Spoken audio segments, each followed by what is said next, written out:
मैंने कई केसेस में देखा है कि एंजियोग्राफी बोल दी, फिर एंजियोप्लास्टी बोल दी, लेकिन अगर वही पेशेंट किसी होम्योपैथिक के डॉक्टर को दिखा रहा है तो होम्योपैथिक के डॉक्टर ने दवाई दे दी। 80% तक don't give any treatment. Doctor ने बताया 100%, लेकिन जो ट्रीटमेंट दिया है वो होम्योपैथिक का उससे दिया ठीक है हुआ। और उससे रिलीज हुआ। अर्जुन क्यू मेडिसिन एक होम्योपैथी की। लो ब्लड प्रेशर होगा नॉर्मल कर देगा, हाई ब्लड प्रेशर होगा लो कर देगा, हार्ट वॉल्स जिसका कोई इलाज नहीं है नॉर्मल कर देगा, हार्ट की साइज बढ़ गई है एनलार्ज हार्ट उसको बैक टू नॉर्मल इसमें ले जाएगा, गॉल ब्लैडर स्टोन जिसको डॉक्टर ऑपरेट करके निकाल देते और पेशेंट की लाइफ मिजरेबल बना देते, उसको होम्योपैथी की एक दवा।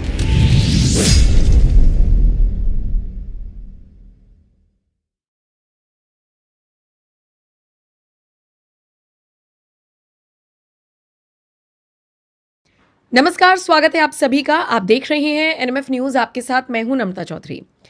आप में से बहुत से ऐसे लोग होंगे जो बीमारियों से जूझ रहे होंगे, मतलब हर दूसरा आदमी कोई ना कोई बीमारी से सफ़र कर ही रहा है। ये बड़ी विडंबना है कि हम लोग ऐसी सोसाइटी में रह रहे हैं जहां पर हम बात करते हैं कि हम आगे बढ़ रहे हैं, साइंस के साथ हम आगे बढ़ते हुए डेवलपमेंट कर रहे हैं, कई सारी चीज़ों का मॉडर्नाइजेशन हो रहा है, नई नई वैक्सीन्स बन रही हैं, लेकिन इस बात से भी गुरेज नहीं किया जा सकता कि बीमारियां भी साथ के साथ आ रही हैं, घर कर रही हैं, और आज भी कई ऐसी बीमारियां हैं जिनका कोई इलाज नहीं है, यानी कि वो लाइलाज है। एक बार हो गई तो बस दवाइयां खाते रहिए और अपनी जिंदगी में उसको एक्सेप्ट कर लीजिए। लगभग 160 बीमारी ऐसी हैं, तो आज हम कोशिश करेंगे उन पर चर्चा करें, समझने की कोशिश करें। वो कहते हैं ना, prevention is better than cure. तो कोशिश करेंगे कि वो बीमारियां ना हो, ऐसा आप क्या कर सकते हैं, और अगर हो गई हैं तो फिर आप क्या कर सकते हैं। कुछ वक्त पहले हमने एक पॉडकास्ट किया था डायबिटीज़ को लेकर, उसको आपने बहुत समझा, बहुत अच्छे से आपने देखा, पॉजिटिव फीडबैक आपने दिया, और आपने कहा था कि डॉक्टर साहब के साथ दूसरा पॉडकास्ट लाया जाए। तो पहचानिए चेहरे को, ले आए हैं आर.एन. वर्मा साहब मेरे साथ मौजूद है। आपका स्वागत है सर। और इस बार डॉक्टर साहब ने कहा कि एक और डॉक्टर जो कि उनके मित्र भी हैं, जिनको भी दशकों का एक्सपीरियंस है, मैं अपने मुंह से क्या तारीफ करूं, खुद उनसे उनका परिचय लूंगी। जी.एस. सोनी साहब मेरे साथ मौजूद हैं। आप दोनों का बहुत बहुत स्वागत है सर। आपको भी रिसर्च करते हुए बहुत टाइम हो गया है, बहुत टाइम से आप इस प्रोफेशन में हैं। थोड़ा सा एक बार अपने बारे में बता दीजिए, आप किस किस संस्थान से जुड़े हुए हैं। मैं होम्योपैथिक में हूँ और 1971 में मेरा रजिस्ट्रेशन हुआ था, और सीआरपी में मैंने 40 साल जॉब किया है, और उसके अलावा मैं अभी दिल्ली होम्योपैथी ये रिसर्च एसोसिएशन है, डेवलपमेंट एसोसिएशन, उसका प्रेसिडेंट हूँ, और साथ ही SC/ST ओबीसी एसोसिएशन का चेयरमैन हूँ। और मेरे को ये प्रैक्टिस करते हुए करीब 60 ईयर्स तक हो गए हैं। 71 से आप देख लीजिए, आज आपका बिल्कुल हो गया तो 25 चल रहा है। और 60 ईयर्स। और इस दरमियान में मैंने काफ़ी केसेस किए हैं, और मेरा अपना प्राइवेट प्रैक्टिस है, और सबका मैं जो भी बीमारियां होती है, मैं ये कोशिश करता हूँ कि एलोपैथी में जहाँ आपका ऑपरेशन दिखाई दे या कुछ और हो, उसको जहाँ तक हो सके वो टालने की कोशिश करता हूँ। ये मेरा सर एलोपैथी में तो हर चीज़ का ऑपरेशन ही बता देते हैं, हाँ, सर्जरी बता देते हैं सीधा। लेकिन देखो, सवाल ये उठता है नमिता, ये कि हम सबसे पहले देखें तो बीमार क्यों होते हैं, इसका कारण क्या है बीमार होने का। आप देखिए आजकल के टाइम में हर चीज़ तो दूषित होती है। पानी देखोगे वो पॉल्यूटेड वाटर होता है, दूध दोगे उसमें इतना पानी हो जाएगा, उसमें दूध तो कम होगा, पानी ज़्यादा होगा, पानी के अलावा पता नहीं क्या और क्या क्या मिला देते हैं। सब्जी आप देखोगे तो सब्जी में कहाँ प्योर सब्जी नहीं होती है। हवा देखो आप, जहाँ देखो तो आपका वो उसमें दूषित हवा होती है। कई कारण ये होते हैं कि जिसकी वजह से हमें ये बीमारियां हो जाती है, और उस वजह से आपका अस्थमा भी हो जाएगा, आपका कार्डिक अस्थमा भी हो जाएगा, आपका प्रोस्टेट भी हो जाएगा, गैस्ट्रिक भी हो जाएगी। कई बीमारियां जो है वो वातावरण को देखते हुए, क्लाइमेट को देखते हुए हम आपको ये बीमारी को झेलना पड़ता है। लेकिन असली कारण ये है कि हम इसको आजकल के टाइम बचेंगे तो कहाँ तक बचेंगे। सही बात है। आप जाइए, आपके यहाँ पर आने में कई जगह तो कोई बिल्डिंग मटेरियल पड़ा हुआ है, कई जगह आपका हवाइयाँ चल रही है, कई जगह आपका जो इसका व्हीकल का धुआं मिल रहा है, तो आप कब तक बच ही नहीं सकते। तो ये सब चीज़ें मिला करके हमको बीमारी को घर कर लेती है, और उसका इलाज तो हर बीमारी के साथ साथ ही होता है। किसी का ज़्यादा फैटी लिवर हो जाता है, किसी का प्रोस्टेट हो जाता है, किसी की गैस्ट्रिक प्रॉब्लम हो जाता है, किसी का क्या होता है, टॉन्सिल हो जाती है, डायबिटिक हो जाती है। तो कई केस में ही मैं बताऊँ आपको, एलोपैथी वाले सिवाय सर्जरी के अलावा कोई बात नहीं करते हैं। लेकिन कुछ ऐसी बीमारियां हैं जिसको हम सर्जरी को अवॉइड करते हैं। हम एक तरह से गारंटी तो क्या ज़िंदगी की भी नहीं है, लेकिन हम 100% कोशिश करते हैं कि वो सर्जरी से उसको बचा जा सके। सबसे बड़ी चीज़ बहुत है, बढ़िया, बहुत और उसको फ़ायदा हो जाता है, फ़ायदा होता है ऐसी मतलब सर ऐसा ना हो कि डॉक्टर के पास जैसे हम लोग जाते हैं तो बचते हैं, डॉक्टर के पास ना जाना पड़े, डरते हैं। कम से कम आप दोनों से बात करके मुझे ऐसा लगेगा कि डॉक्टर से डरने की जरूरत नहीं है। लेकिन आर एन वर्मा सर, आपसे एक सवाल लेना चाहूंगी कि डॉक्टर, और आपसे भी सर आपका पॉइंट ऑफ व्यू भी लेना चाहूंगी। डॉक्टर कहते हैं कि स्ट्रेस से बचो, स्ट्रेस आपको बड़ा मतलब आपको बीमारियां देगा, और जैसे डॉक्टर के पास जाओ तो वो इतनी दवाइयां और आपको ये भी है तो सर्जरी करा लो, आधा स्ट्रेस तो वही दे देते हैं। कैसे बचें? देखिए, आधा स्ट्रेस तो ये हो जाता है जब आप हॉस्पिटल में एंटर होंगे ना, बिल्कुल। तो आपका ब्लड प्रेशर नहीं होगा तो ब्लड प्रेशर हो जाएगा, मरीज को देख के आधे मरीज तो आधा हो मरीज हो बिल्कुल, जाएगा। बिल्कुल। और दवाइयाँ भी एक दो नहीं लिखेंगे, दवाइयों से एक जेड तक। भाई ये नहीं होते ये ले लेना, ये नहीं होती लेना। अरे भाई असली चीज़ तो बताओ ना, कौन से किस चीज़ पर हमें दवा दे रहे हो आप। भाई आपने दवा दिया, एक मान लो मेरे को पेट दर्द हो रहा है, मैंने डॉक्टर के पास गया, जो मेरे को पेट दर्द हो रहा है, वो यही नहीं जानेंगे पेट दर्द किस वजह से हो रहा है। वो बैरालगन ले लो जी, वो ले लो, ये ले लो, या कोई और दूसरी दवा ले लो, उसको मालूम नहीं है किस वजह से पेट दर्द हो रहा है, लेकिन वो अपना डॉक्टर है, कोई उसको क्वेश्चन कर नहीं सकता, वो उनको दवा दे देगा। और वो पेशेंट बेचारा क्या करेगा, वो कहेगा चलो पैसे तो दे ही दिए, अब दवाई ले लो।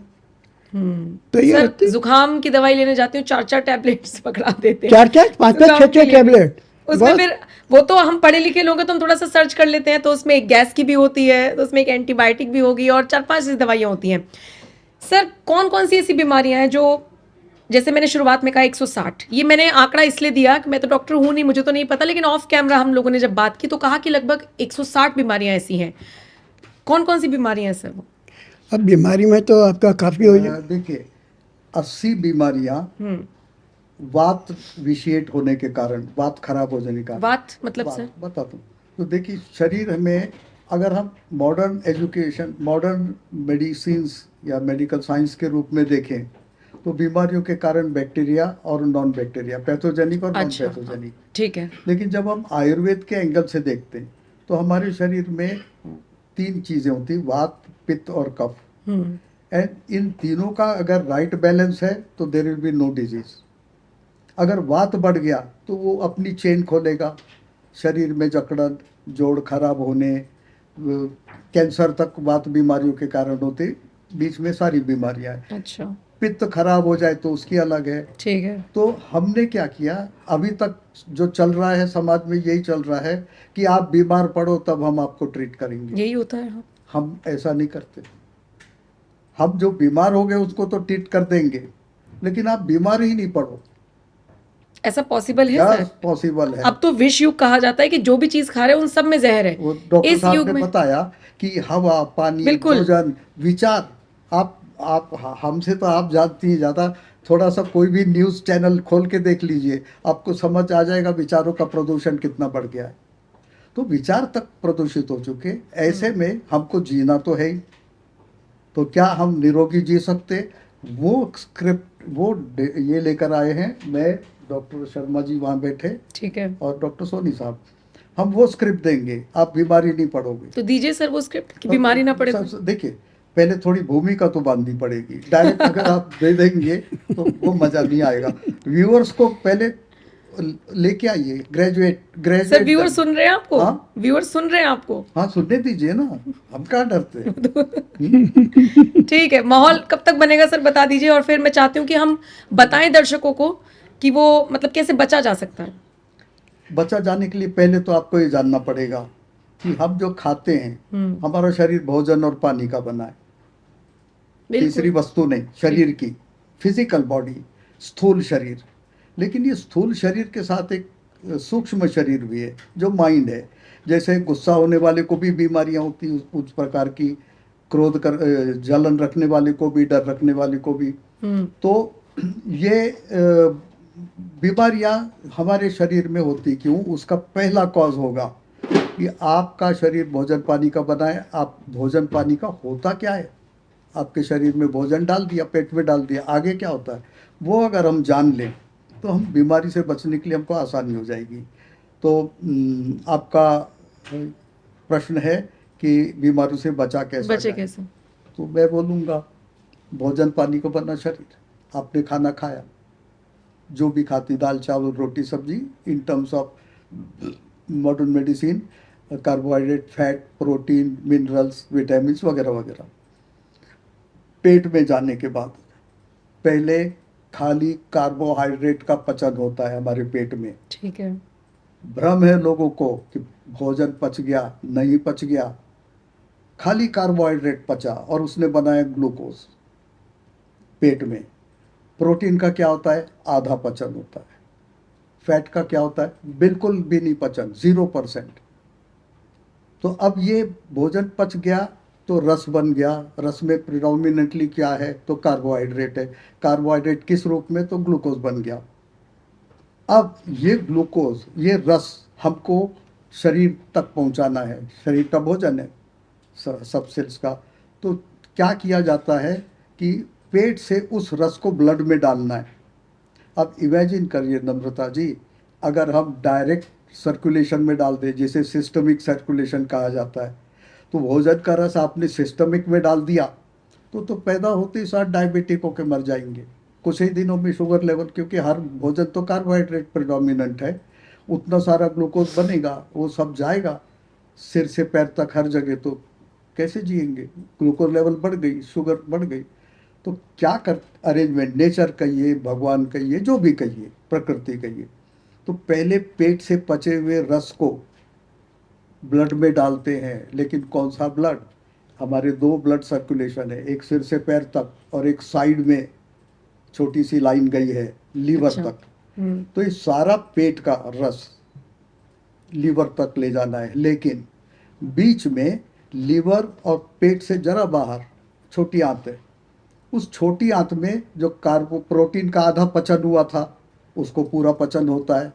और फिर लीवर से एक बाइल आता है और पैंक्रिया से पैंक्रियाटिक जूस आता है। दोनों मिलके कार्बोहाइड्रेट फैट एंड प्रोटीन का पूरा पचन कर देते। क्या कर देते हैं? तो कार्बोहाइड्रेट का थोड़ा साइंटिफिक होगा पर जाने दीजिए।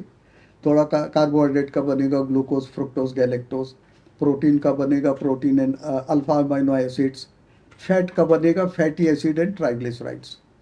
अब ये सारा माल लीवर को दिया है, बोला भैया इसमें देखो कोई शरीर के लिए हानिकारक पदार्थ हैं, टॉक्सिन है, उसको बाहर निकालो और बचे हुए को करेक्ट करने के बाद मेन सर्कुलेशन में डालो।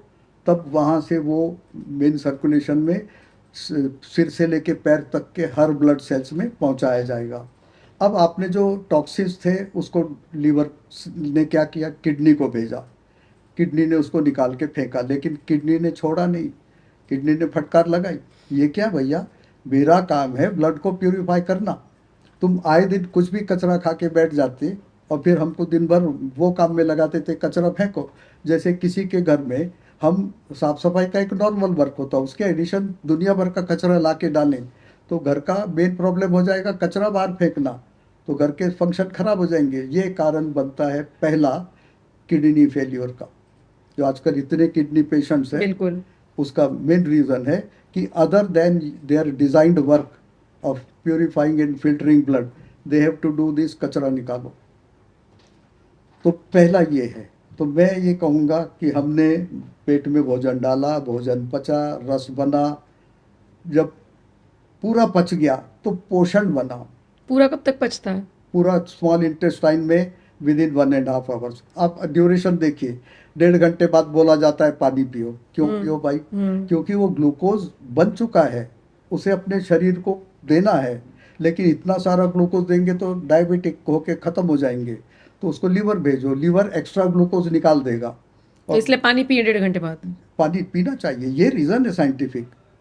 वाई 1.5 घंटे मतलब खाना खाने के तुरंत बाद पानी नहीं पीना चाहिए, ये बात तो सच आपका डाइजेस्ट एंजाइम तुरंत पतला हो पीना जाएगा, नहीं। तो फिर आपका प्रोसेस ऑफ डाइजेशन खत्म हो जाएगा। है? ओके, ये अच्छी इन्फॉर्मेशन है। बहुत लोगों को डाउट रहता है तुरंत आपको- पानी नहीं पीना चाहिए। नहीं पीना तुरंत चाहिए। पानी पीने से बजाय फायदे के नुकसान हो जाएगा। आप एक रोटी खाओगे, पानी पी लोगे, तो आपको ऐसा लगेगा पेट भरा भरा हो गया आपका।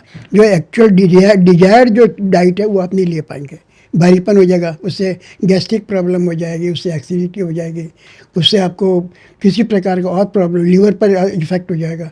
तो पानी जो पीना, पानी तो शरीर में बहुत ज़रूरी है।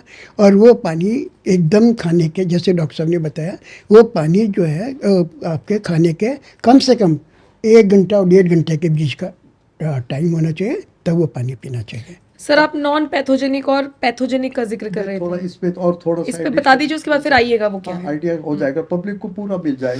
ठीक अब है। 1.5 घंटे बाद ग्लूकोज बना, ठीक है।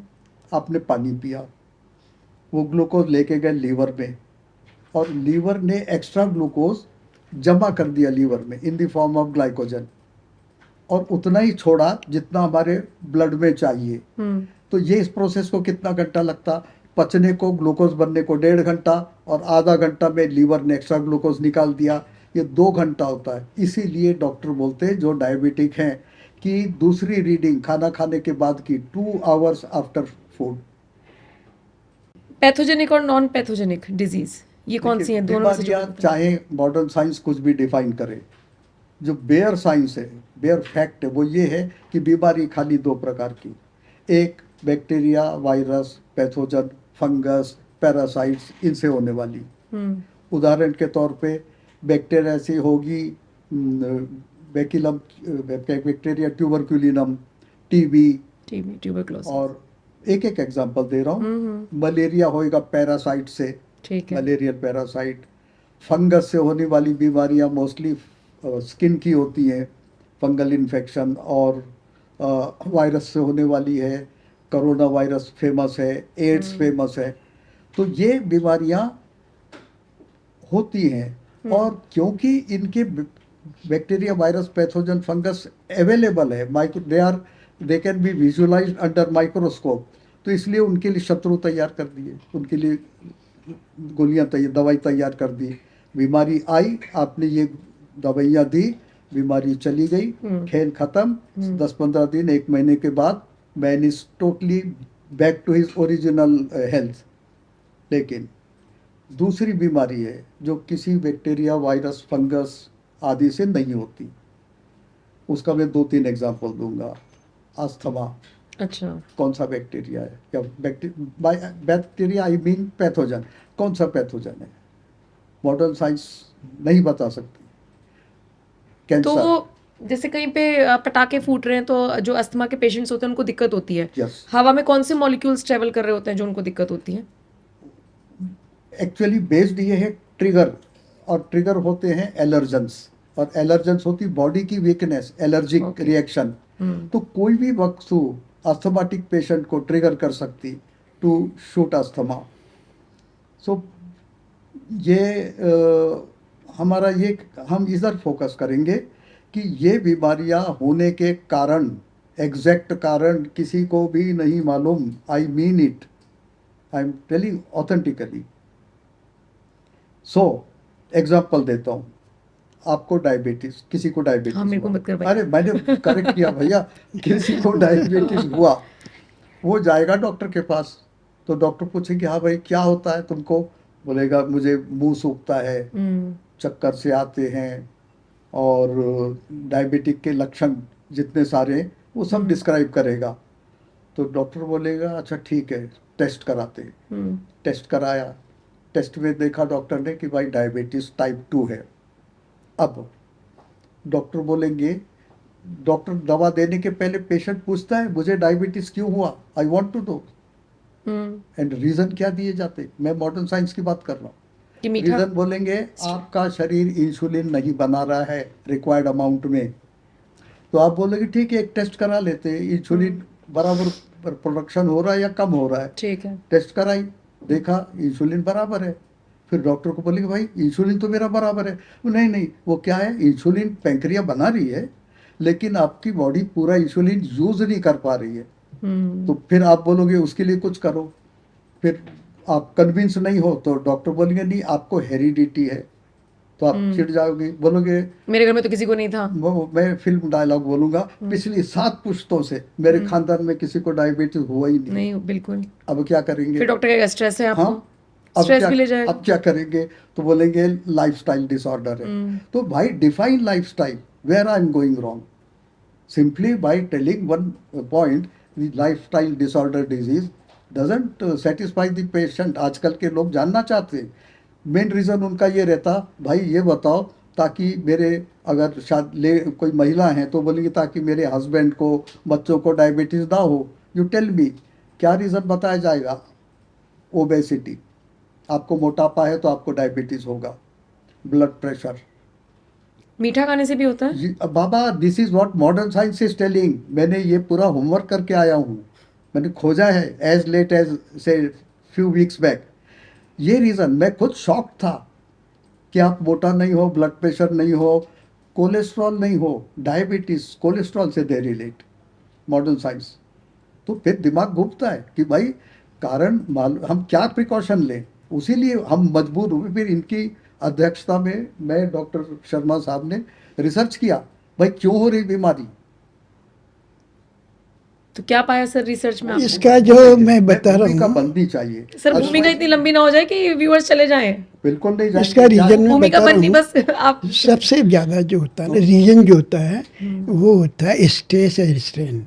जो दिमागी परेशानी होती है ना, जो चिंता करते देखते हैं कि मैं गया, भाई वहाँ गया, अमिताभ जी ने मेरे को बेइज्जती कर दी, और वो सारी ज़िंदगी चलता रहेगा, घर तक चलता रहेगा, बेइज्जती क्यों किया, वो टेंशन हो गया, टेंशन हो गया, घर के अंदर झगड़े हो गए। मतलब एक के बाद एक करके स्ट्रेन जो पड़ेगा आपके बॉडी का, और उसके अंदर आपका खाना पीना, पानी, सब में आपका कमी आ जाएगी। तो वो मतलब स्ट्रेस मैटर करता है। स्ट्रेस सबसे मेन चीज़ स्ट्रेस का होता है। और दूसरी चीज़ ये है कि जब आपको कमी आ जाएगी, पानी की कमी आ जाएगी, बॉडी में आपका पानी कम हो जाएगा, स्ट्रेस आपको बढ़ना रहेगा। दूसरी चीज़ आपका क्या, घर में जो वातावरण है वो वातावरण खराब हो जाएगा। मतलब ये सब मिल करके एक ऐसी भूमिका बन जाएगी कि वो आपको डायबिटिक का कर लेंगे। और डायबिटिक के साथ साथ खाली डायबिटिक नहीं रहेगा, उसके साथ में ब्लड प्रेशर भी आपको लिंकअप है। जिसको आपको डायबिटिक होगा उसको ब्लड प्रेशर जरूर होगा, चाहे ज़्यादा हो, मोस्टली तो ज़्यादा ही होता है। और तीसरी चीज़ ये है कि उसके आपस में कैसे रिलेट करते हैं सर ये? क्योंकि स्ट्रेस देखिए, का, स्ट्रेस ने करा दिया डायबिटीज। मान लीजिए डायबिटीज में इंसुलिन ज्यादा है ना, ये एक लॉजिक होता है। डायबिटीज में इंसुलिन, हाँ इंसुलिन ज़्यादा है, तो वो अलग चीज़ हो गई। इंसुलिन रियलिटी जो है कि दैट डायबिटीज में शुगर बन गया, ग्लूकोज बना है। ये ग्लूकोज को आपको सेल के अंदर देना, क्योंकि सेल का फ्यूल है वो, ठीक है, तो अंदर जा नहीं रहा है, ये है मेन ग्लूकोज। तो फिर बीपी का क्या लेना देना है इससे? इससे लिंकअप होता है। आपका स्ट्रेस है ना, स्ट्रेस से बीपी को बढ़ाएगा या कम करेगा। हल्का फुल्का स्ट्रेस तो है नहीं, आपको टेंशन हो रहा है, आपको उसकी वजह से आपका स्ट्रेन हो रहा है, आपका मोटापा बढ़ जाएगा या कम हो जाएगा। तो फिर हमारे समाज में जितने भी लोग रह रहे हैं, हाँ, सब किसी ना किसी वजह से स्ट्रेस आपको में मालूम, हैं, आपको तो सब डायबिटिक हो जाएंगे। आपको मालूम होना चाहिए, टेंशन तो सभी को होता है। आप लोग स्ट्रेस नहीं लेते? बिल्कुल लेते, लेकिन हम पानी कैसे- पी लेते हैं। कैसे काम के लिए। सबसे बड़ी चीज बताऊं, अभी स्ट्रेस हो, पानी पीजिए। नम्रता जी ने पॉडकास्ट के लिए बुलाया, स्ट्रेस लिया है, लेकिन ये माइनर स्ट्रेस है, हल्का सा, और ये स्ट्रेस नहीं है। ये स्ट्रेस नहीं है। थोड़ा सा वो साहब भूल गए, वो ब्लड प्रेशर का आपने पूछा। हाँ, बता दीजिए। देखिए, मैं एक टेढ़ा आंसर दूंगा। एक साधु संत कुर्सी पे बैठे हैं, हम्म, और कोई आदमी जाता है, उनके मुंह पे थूक देता है, उच्च उच्च कोटि के संत है, और थप्पड़ मार देता है। Now what will happen to his blood pressure? High हो जाएगा, इट विल शूट अप। बिल्कुल। क्यों? कोई खिलाया नहीं, कुछ इंट्रोड्यूस नहीं किया, इंजेक्शन नहीं दिया, कुछ नहीं, खाली एक शब्द, एंड ब्लड प्रेशर है शॉट अप। तो this is one reason which is स्थूल शरीर, सूक्ष्म शरीर का, मानसिक एंड फिजिकल रीजन। बिलीव करिए कि आपने खूब खाइए, किसी दिन नमकीन खाइए जिसमें नमक, potassium salt, magnesium salt, calcium salt, खूब वो खाइए। नाउ एक उदाहरण देता हूँ, अगर हमारे ब्लड वेसल्स में से ब्लड निकाल के पानी डाल दें 4.5 लीटर, तो क्या हार्ट को उतने ही प्रेशर से पंप करना पड़ेगा to circulate throughout the body? No. किस पे डिपेंड होता है? ग्राम्स पर लीटर, कितना हैवी मटेरियल आपने ब्लड वेसल में डाला है। अगर भोजन निकाल करके, ब्लड का कंटेंट्स निकाल करके मर्क्यूरी डाल दो, हार्ट पंप ही नहीं कर पाएगा, सर्कुलेट नहीं कर पाएगा। सो ब्लड का सर्कुलेशन के लिए कितना फोर्स लगेगा, कितना प्रेशर लगेगा, will depend upon the material present in the blood. अगर आपने खूब सॉल्ट्स डाल दिए, मिनरल्स डाल दिए, इसीलिए तो बोलते हैं नमक कम खाओ, नमक के सॉल्ट डाल दिए, तो now blood heart has to apply more force to circulate it throughout the body. तो नमक कम खाना चाहिए। नॉर्मल खाली नमक नहीं, सारे सारी minerals कम चीज़ों खाइए। सारी चीज़ों का कम हो एक शब्द में अगर बोले तो blood pressure will depend upon grams per litre of your minerals and grams per litre of your protein, fat and carbohydrate content. तो मैंने पहला उदाहरण दिया है आपको जहाँ पे कोई भोजन इन्वॉल्व नहीं है।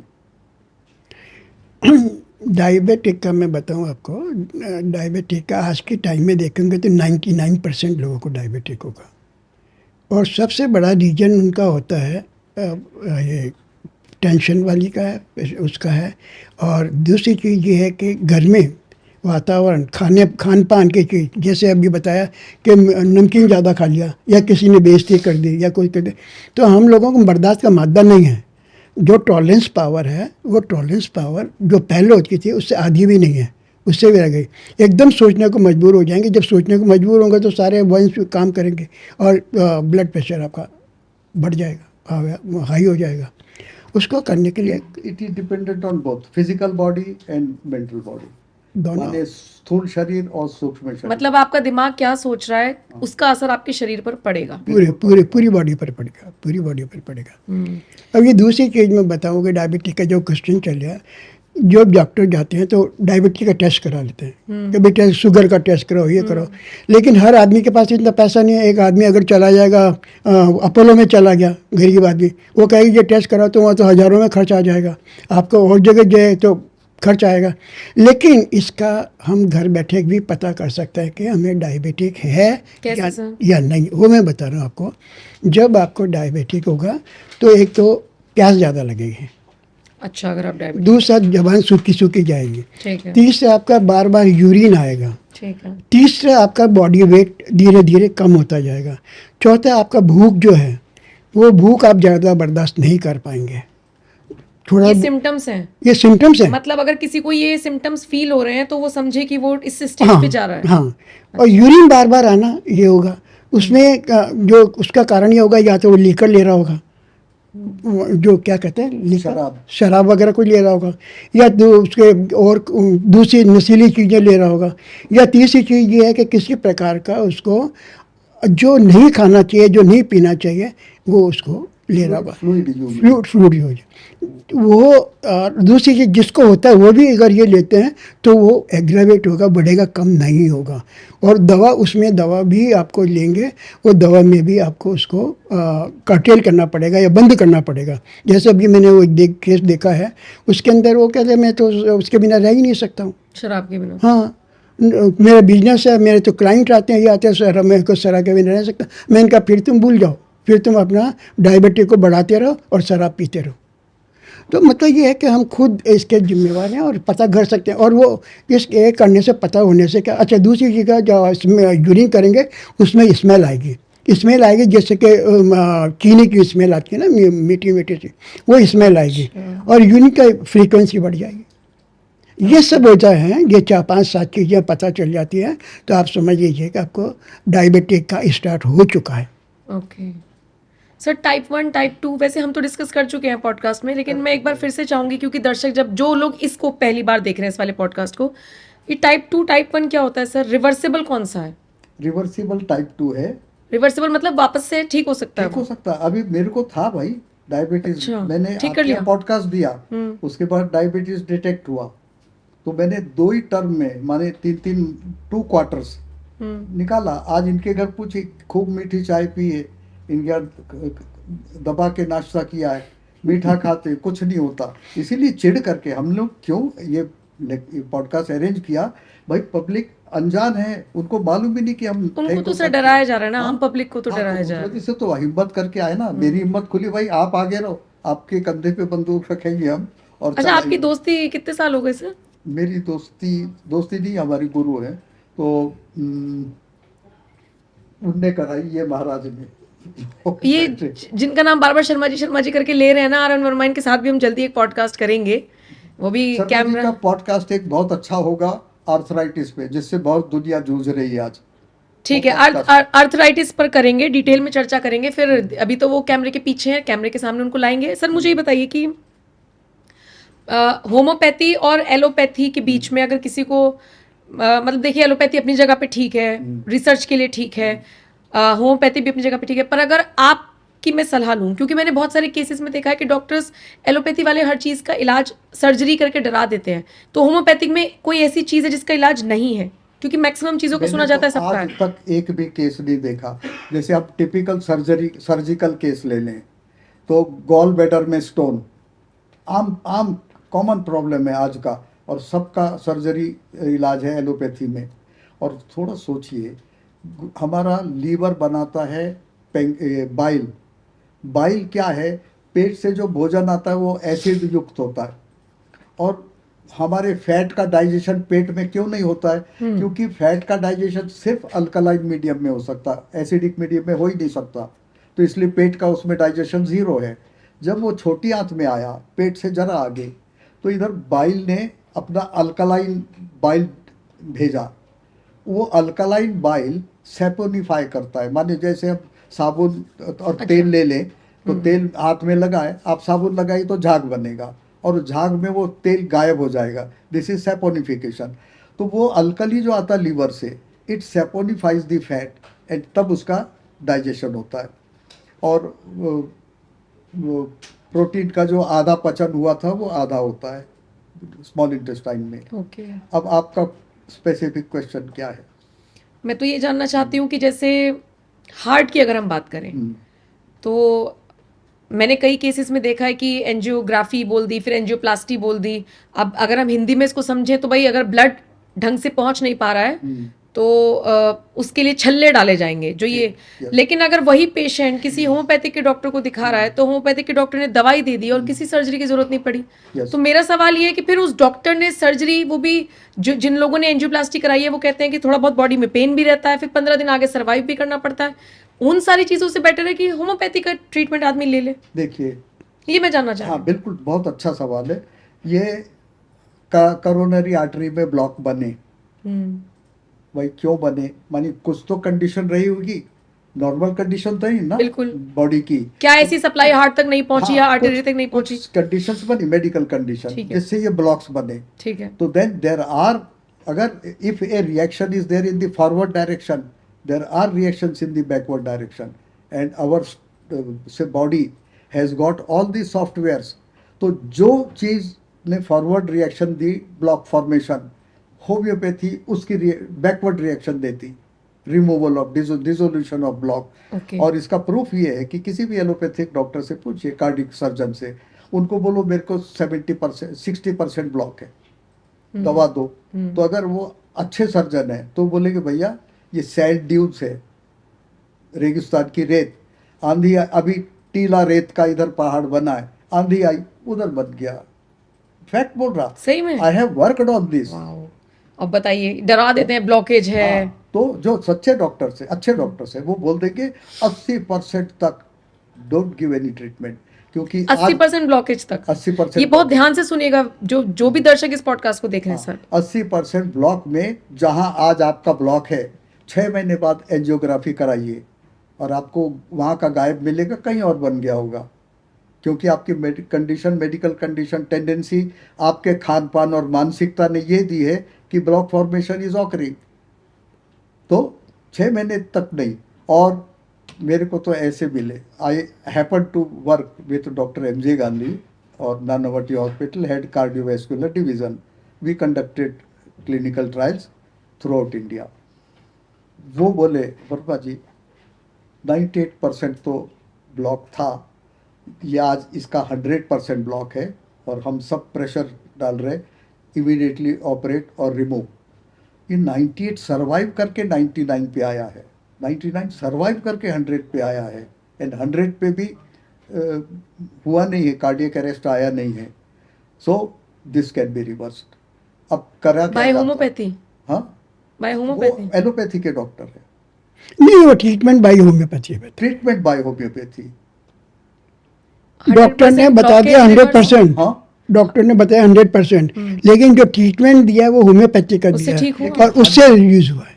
क्या 100% बात कर रहे में हैं भी सर, क्या बात कर रहे हैं? नहीं, 50% मैं इसके ब्लॉकेज आगे- पे मैंने डॉक्टर्स को सलाह देते हुए सुना है कि आप इसके आगे सर्जरी बोल रहा करा हूँ, लीजिए। इसके आगे बोल रहा हूँ, भगवान ने हर हार्ट में पैरेलल आर्टरीज बना के 3 है रखी ना सर शायद? हाँ, 3 होती है 3 ना? है मेन, लेकिन उन सबके ऑल्टरनेटिव है।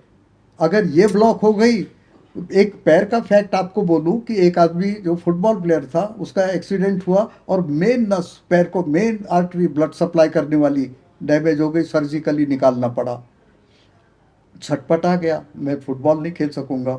बोले ऐसा नहीं है, तुम क्या करो, कोलेटरल्स कहते हैं उसको, एग्जैक्ट टेक्निकल वर्ड है, अच्छा। Collateral is there in your leg, तुम Okay. उसको डेवलप करो। तो उसको पहले तो बेड रिडन था, व्हील चेयर रिडन था, तो उसको बोला खाली पैर से झटके मारते रहो, एंड झटके मारते मारते फिर चलो, फिर ये करो। और after 1.5 years he started playing football.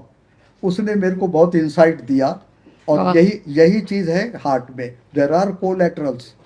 वो डॉक्टर का कहना यही था कि 100% एक ब्लॉक हुआ है, but collaterals are supplying the required blood. अब असली बात बोलते हैं, आप चाहें तो एडिट कर देना। कोरोनरी आर्टरी ब्लॉकिंग जब हमने पहली बार देखी तो क्या है, हाँ भाई ब्लड नहीं जा रहा है क्योंकि अंदर फैट डिपॉजिट, कोलेस्ट्रॉल डिपॉजिट हो गया है। ठीक है, तो क्या करो, see we how mechanically we are treating. उधर पे एक स्प्रिंग डालो, पहले तो बलून डालो, कैथेटर डालते ग्रॉइन से या कंधे की नस से हार्ट तक पहुंचाया जाता है, और फिर उसको एक बलून रहता है जो बिना फुलाए रहता है, वो उसको भेज दो। और जब वो ब्लॉक के, ये ब्लॉक है और यहाँ पे बलून दे दिया, अब इसके अंदर सलाइन डालो, वाटर, सलाइन वाटर, और इस ब्लॉक के पास लाके पंप करना चालू ठीक, वो करो। जगह बना दे। ब्लॉक डेवलप हो गया, स्पेस बन गई, कैथेटर निकाल लो, ब्लड फ्लो चालू। बट सेल्स आर इलास्टिक, थोड़े दिनों बाद फिर ब्लॉक आ जाता है। ब्लॉक नहीं आया अभी, वो कोलैप्स हो गई है, आपने एक्सपांड किया था हाइड्रोस्टैटिकली, वो एक कोलैप्स बैक। अब फिर क्या करो, नकली पेन, बॉल पेन की स्प्रिंग डालो, स्टेंट कहलाती है। Stunt. It is only made up of stainless steel. कौड़ी दाम की स्टेंट होती, 10-20 रुपए में बनती, है? लाखों रुपए में भी। फैक्ट, मैं अभी फैक्ट बोल रहा हूँ, आप ये करना एडिट, मेरे को अटकाना है तो अटका देना।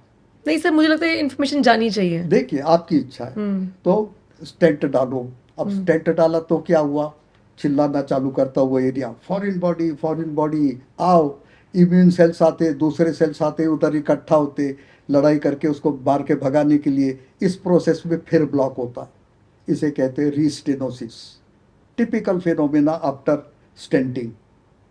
और सॉल्यूशन क्या है, टेंडेंसी निकालो, जिससे मैं अभी डॉक्टर साहब की परमिशन आपकी है तो मुंह खोलूं।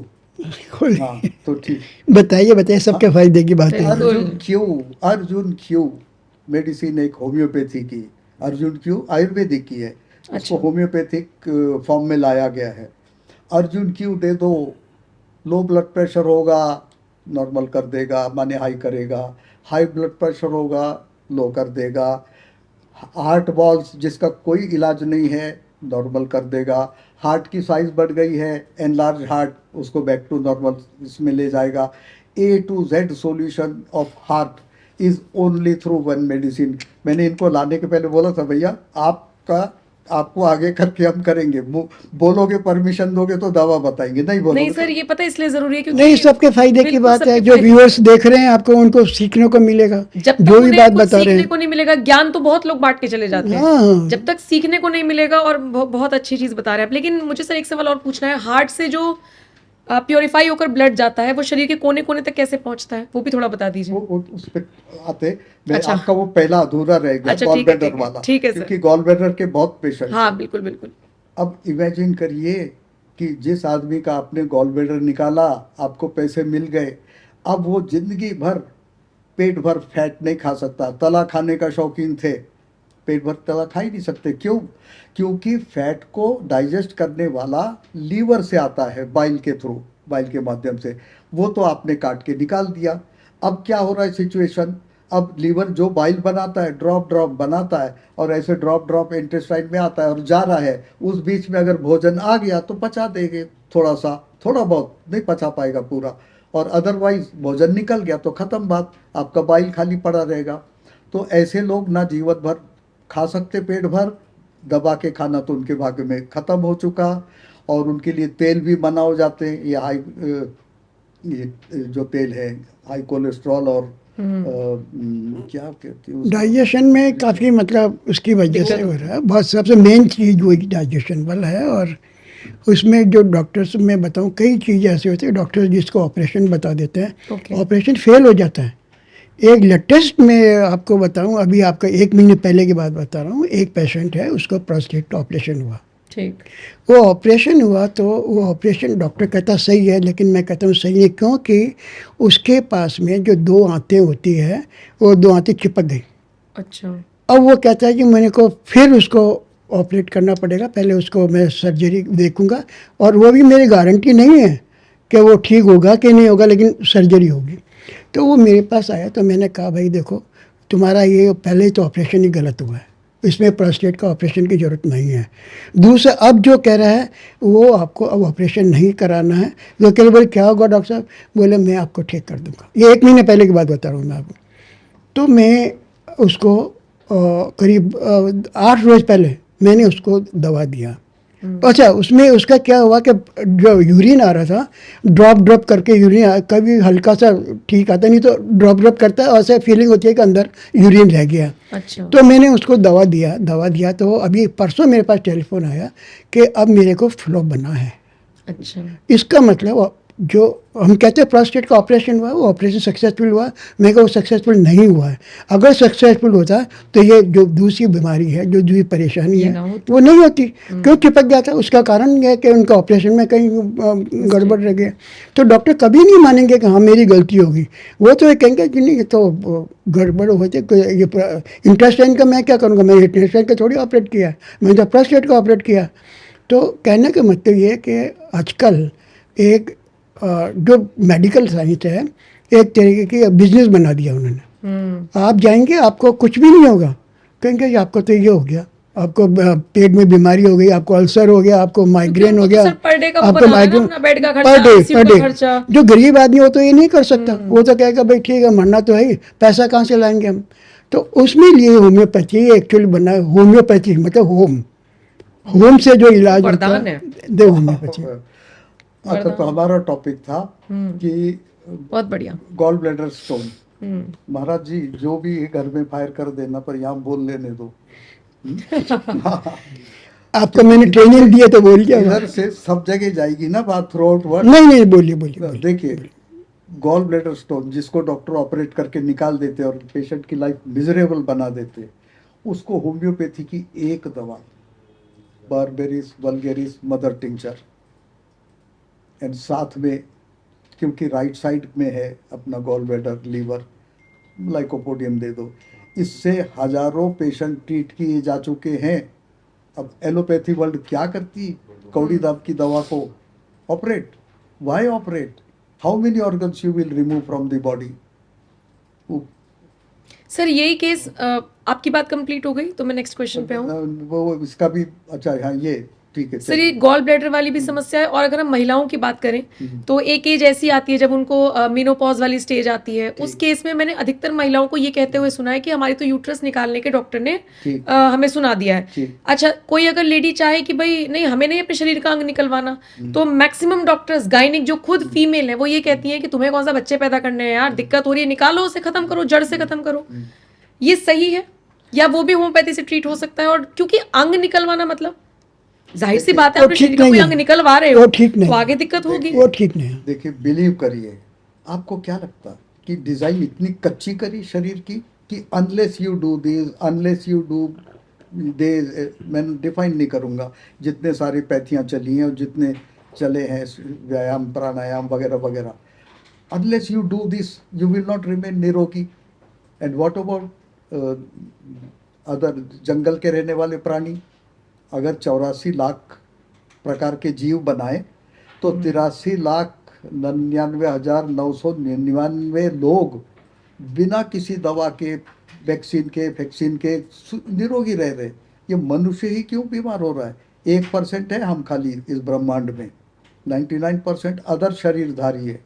इस 1% के पास अच्छे डॉक्टर्स हैं, अच्छे हॉस्पिटल्स हैं, अच्छे डायग्नोस्टिक सेंटर फिर हैं, भी हो अच्छी रहा है। दवाइयाँ हैं, बिल्कुल सही फिर भी बात। इनको हर चीज़ निकालो सर्जिकली। तो उसका थोड़ा सा हिंट तो ये भाई, एलोपैथी की आयु क्या है? केवल 400 साल। इसके पहले एलोपैथी का नाम निशान नहीं था। Mankind has survived millions of years. What does it indicate? कि निरोगी नहीं रहते तो बच्चे कैसे होते हैं इनको? आजकल तो बच्चे भी नहीं हो रहे। उन सारों का आंसर लेके आए हैं आज, लेकिन थोड़ा सा भूमिका बने, उसके बाद बोल के जाएंगे सारा। तो चलिए नेक्स्ट वर्ड। आपको यू विल एंजॉय, मुझे मालूम है, मैंने पिछले बार आपको देखा है। यू नहीं, enjoy basically- raising questions and you enjoy knowing the answers. बिल्कुल, मेरे को ऐसा लगता है कि जितने सवाल आ रहे हैं मैं सारे सवाल पूछ लूं, ताकि भाई पूछिए। दर्शकों के जहन में जो सवाल पूछना हो भी- चाहिए, पूछना बिल्कुल। पूछिए। तो वही मतलब सर ऑलमोस्ट सारी चीजों का आपने कह दिया कि होम्योपैथिक में ऑलमोस्ट सारी ट्रीटमेंट। चीज़ों का है। आपने अपने लाइफ टाइम में कोई ऐसा केस नहीं देखा जिसको देखकर आपको लगा हो नहीं ये होम्योपैथी में नहीं? कैंसर, कैंसर का तो इलाज उसमें इधर भी नहीं है ना। उसमें भी लाइलाज है ना हमारे देश में तो नहीं, कैंसर। ना इलाज नहीं है। कैंसर बता रहा हूँ, जो ऑर्गन बर्थ के समय नहीं है अच्छा। उनमें अगर कैंसर हो जाए, even allopathy can treat it. Blood cancer मैंने खुद ठीक किए हैं। अच्छा। बाकी का कैंसर मेरा 18 साल का रिसर्च है। तो कैंसर का क्या है, एक बार कैंसर हो गया, सेल्स कैंसरस हो गए, तो उनकी प्रॉपर्टी नहीं चेंज कर सकती, ये रिमेन लाइफ लॉन्ग। क्या कर सकते हैं? पहली बात, अगर हम एलोपैथिक रूट से जाते हैं तो वहाँ पे वह पहले तो कैंसर सेल जहाँ ज़्यादा है उनको सर्जिकली निकाल दो, सर्जिकली। अच्छा। तो कम पॉपुलेशन कम हो गई, तकलीफ कम हो गई। फिर बढ़ जाते हैं, इतने फास्ट ग्रो होने वाले, फिर बढ़ गए, फिर क्या करो, रेडिएशन दे दो, थोड़े दिन दब गए, कम हो गए, फिर बढ़ जाते हैं, अब क्या करो, केमोथेरापी दे दो, फिर कम हो गए। इतने ड्यूरेशन इतना हो जाता कि या पेशेंट ऊपर या डॉक्टर। ये ड्यूरेशन जो होता कर है, क्या सकते? इसका जो ड्यूरेशन कैंसर वाला होता है, मैं बता रहा हूँ कि ये आप ऑपरेट कर दिया, ऑपरेट तो पर्टिकुलर वो पॉइंट ही करोगे ना जहाँ पर ऑपरेशन हुआ है। जो लोकल इन्फेक्शन है वो क्या करोगे, वो फिर आपको डेवलप हो जाएगा। वो ब्लड वेसल में जाता है ना, उसके कीटाणु क्या बोलते हैं, सेल्स सेल ब्लड वेसल में गए। ब्लड वेसल में कहीं भी, सिर से पैर तक कहीं भी इम्प्लांट कहीं हो भी जाएंगे। हो बीज जाएंगे। है वो बीज बो दिया कहीं पर भी, वो फिर ट्री सर आपने ब्लड कैंसर कैसे ट्रीट कर दिया? ब्लड कैंसर होम्योपैथिक दवा। कैसे पॉसिबल है सर? मतलब अगर पूरे शरीर में एक कतरा भी खून रहेगा हाँ। तो उसके संक्रमित होने का डर बना रहेगा। बिल्कुल बना और रहेगा। सारा खून निकाल नहीं सकते बॉडी से तो नहीं आदमी मर निकाल सकते, जाएगा। लेकिन कैसे पॉसिबल? ब्लड कैंसर की डिफिनीशन देखिए क्या है, लिम्फोब्लास्टिक एनीमिया क्यूरेबल है, भारत में बिल्कुल क्यूरेबल है, उसका नाम ब्लड कैंसर दिया गया है। तो मैं ये बोलूँगा कि हम क्या कर सकते हैं, माने होम्योपैथी क्या कर सकते हैं। तो कैंसर फास्ट ग्रोइंग, डिफरेंस क्या है healthy cells and cancerous cell में? कैंसरस सेल 10 गुना रफ्तार से मल्टीप्लाई होता है, होने दो, लेकिन वो हेल्दी सेल को खा के जिंदा रहता है। तो क्या सारे हेल्दी सेल्स मार दें पहले? वो कैंसरस सेल जितने ज्यादा होंगे उतने हेल्दी सेल खाएंगे जीने के लिए, तो आपके हेल्दी सेल्स की पॉपुलेशन घट जाएगी, जहाँ पे 10% बची खत्म हो जाएगा आदमी। तो क्या करते हैं हम लोग कि कैंसर एरोप्लेन की स्पीड से जा रहा है, डेथ पॉइंट उधर है, एरोप्लेन की स्पीड से जा रहा है, हम उसको रिटार्ड कर देते, उसको बैलगाड़ी या बस पे लाते, धीरे धीरे धीरे धीरे जाएगा। ये पहला बड़ा फैक्टर। और उससे बड़ा क्या काम करते हैं, कैंसर पेशेंट को फियर ऑफ डेथ रहता है, फिर उनको नींद नहीं आती, उनका भूख खराब हो जाती, पेट साफ नहीं होता। तो जितने सिम्टम्स हैं वो सारे एलोपैथी से हम निकालते हैं। एंड मैंने केस किया, मैं बताऊंगा इसी पॉडकास्ट में, कि एक जैन लेडी, ये विपिन साहब बैठे, इन्हीं ने एक केस भेजा था। तो उनको फिर बाद में पता ही नहीं पड़ा कि मुझे कैंसर है। और ये आपको लोकनाथ, क्या नाम था वो जो, हाँ, वो एक पेशेंट ऐसे आए कि आए थे गोदी में लाए थे, तो गोदी में लाए थे, उनको मैंने देखा, सटा मेरा पहला माइंड में आया ही इज माल न्यूट्रिशन। उसको बोला भी खाते क्यों ना, बोला खाते हैं। वाइफ बाजू में थी, मैं बोला, मेरे को अंदर से लगा, बोला आपको पसंद क्या है, पसंद तो बताओ। बोले मेरे को चाय पराठा बहुत अच्छा लगता। तो मैं बोला खाते क्यों नहीं, 8 मिठाई की दुकान है, 8-10 गाड़ियाँ हैं, खाते क्यों नहीं। वाइफ को बोला क्यों भाई, चाय पराठा उनको पसंद, क्यों नहीं देती। बोले नहीं ऐसे नहीं दे सकते। मैं बोला क्यों नहीं दे सकते, बोले डॉक्टर ने मना किया। मतलब डॉक्टर को बोलो अगर भोजन पदार्थ कैंसर सेल को की प्रॉपर्टी बदल सकने की क्षमता रखता तो सारा रिसर्च भोजन पे फोकस हो जाता। सही बात। इसलिए उनको आज घर जाने के बाद चाय पराठा दोगे। चाय पराठा दिया, मजे सच बोलता, you will enjoy this case. चाय पराठा दिया, 2-3 दिन बाद आए, ताजे दिख रहे थे, लाए थे गोदी में ही, ताजे दिख रहे थे, बड़े खुश थे, आशीर्वाद दिया। बोला आपका मन क्या कर, बोला घूमने का। तो घूमो ना, गाड़ियाँ तो इतनी अलाउ नहीं करती। उनको बोला देखो अगर नहीं अलाउ करती, आप पहली बात गुंडा बनो, अगली बार पे चल के आओ। चल के आ गए। 6-7 जगह कैंसर है। अब क्या मन करता है घूमने का। मैंने गाड़ी लो और गायब हो जाओ। ड्राइवर को बोलो तू ठहर, मैं अभी आता हूँ, और उधर से गायब हो जाओ। बोले पिक्चर देखने की इच्छा होती, मतलब थिएटर में मैटनी मारो, इवनिंग का शो देखो, ड्राइवर को फोन कर दो, घर believe it, this simple treatment made him so energetic, he stopped using. किसी के साथ नहीं आते थे, खुद आते थे।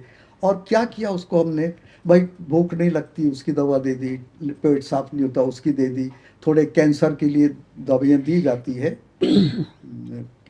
कार्सिनोसिन आर्सेनिक एल्बम टाइप की एंड ऑर्गन स्पेसिफिक, वो दे दी, ठीक है, जिंदगी आराम से कटी।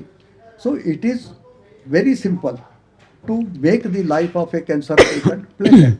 उसकी क्या तकलीफ है कैंसर पेशेंट की, जो तकलीफ है उसको होम्योपैथिकली रिड्यूस करो, निकालो। सबसे बड़ी चीज मैं बताऊं आपको, हाँ। होम्योपैथी की तारीफ क्या है।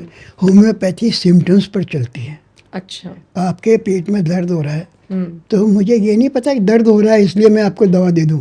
दर्द मुझे ये पता करना है किस वजह से हो रूट रहा कॉज। है, रूट कॉज क्या है। वो रूट कॉज को खत्म करती है। जब रूट कॉज को खत्म करेगी तो अपने आप ही आपका लेकिन सर मुझे लगता है एक ऐसी बीमारी जिसका इलाज नहीं होगा होम्योपैथिक में।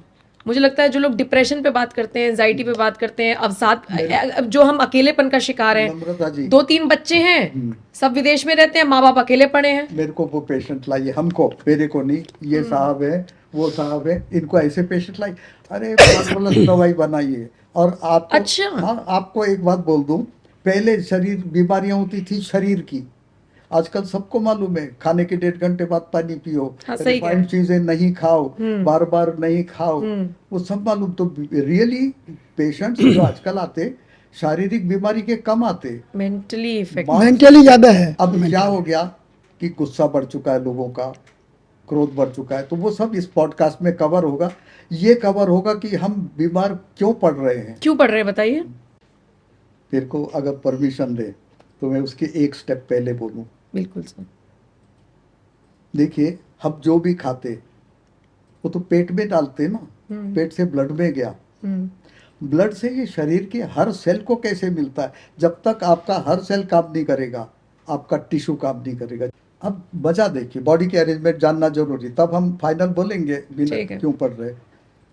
आपने पेट में भोजन डाला, पेट में उसका रस बना, पोषण बना, हर सेल को कैसे पहुंचता है। और सेल कितने हैं, एक के आगे एक शून्य लगाइए तो 10 बनता है, 2 शून्य लगाए तो 100, 3 लगाए तो 1000, ऐसे 14 शून्य लगाइए। यस, तो जैसे 100 मिलके 1000 बनता है, 100,000 मिलके लाख बनता है, 100 लाख मिलके करोड़ बनता है, 100 करोड़ मिलके अरब बनता है, 100 अरब मिलके खरब बनता है, 100 खरब मिलके शंख बनता है, 100 शंख मिलके नाम भूल रहा हूँ वो बनता है। ऐसे मुझे तो खरब तक ही पता था बस। हाँ, ऐसे 100 उतने सेल्स बॉडी में, और हर एक को जब तक भोजन नहीं मिलेगा काम नहीं करेगा। ये कैसे पॉसिबल है। तो कैसे पॉसिबल है। मार्वेल देखिए, भगवान का, मेडिकल का, जो भी बोले, कि ये जितने सेल्स है हमारे बॉडी में 70% वाटर है।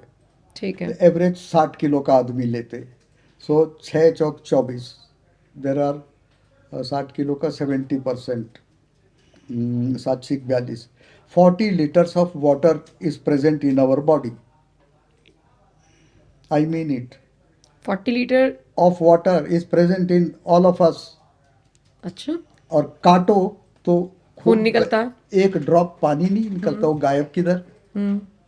तो वो 40 लीटर्स एक पूल है जिसमें शरीर के ये 1 × 10⁻14 इतने महाशंख पेशी कोशिका डूबी है उस तालाब में।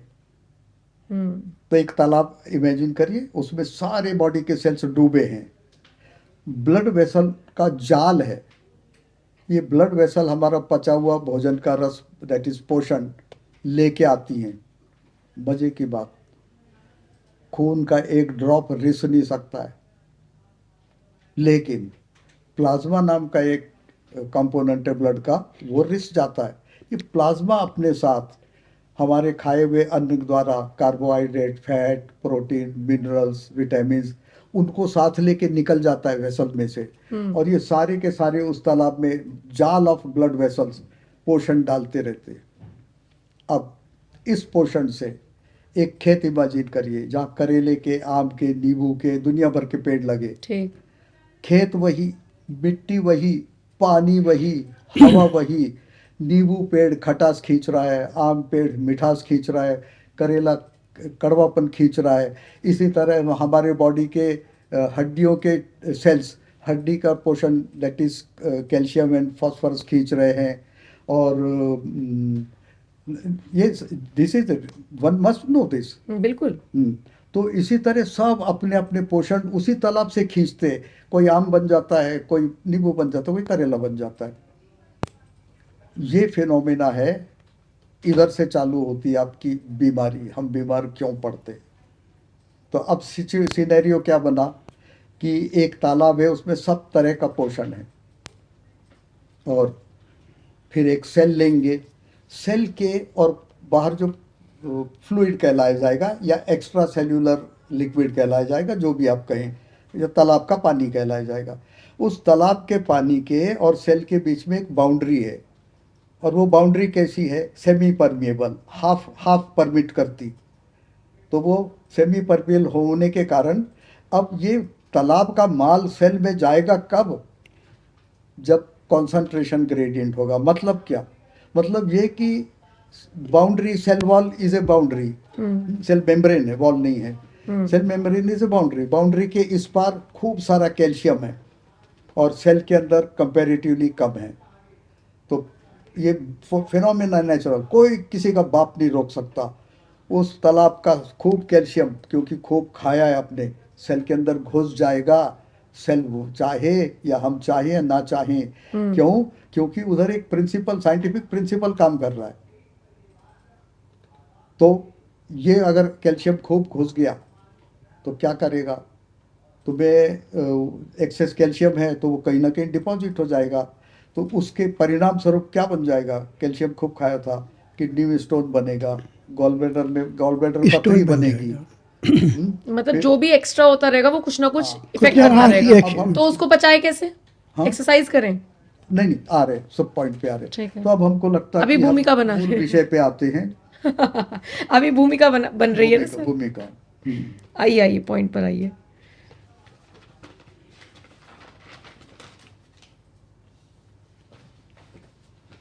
जी। हमारे बीमार होने का पहला कारण एसिड। हमारी बॉडी में जो एसिड बनता है। आते उस पॉइंट पे। अब एसिड का देखिए कि कहीं पे भी आंख में जरा सा चला जाए या गाल में, कहीं नाक में चला जाए, नाक में तिलमिला जाते हैं।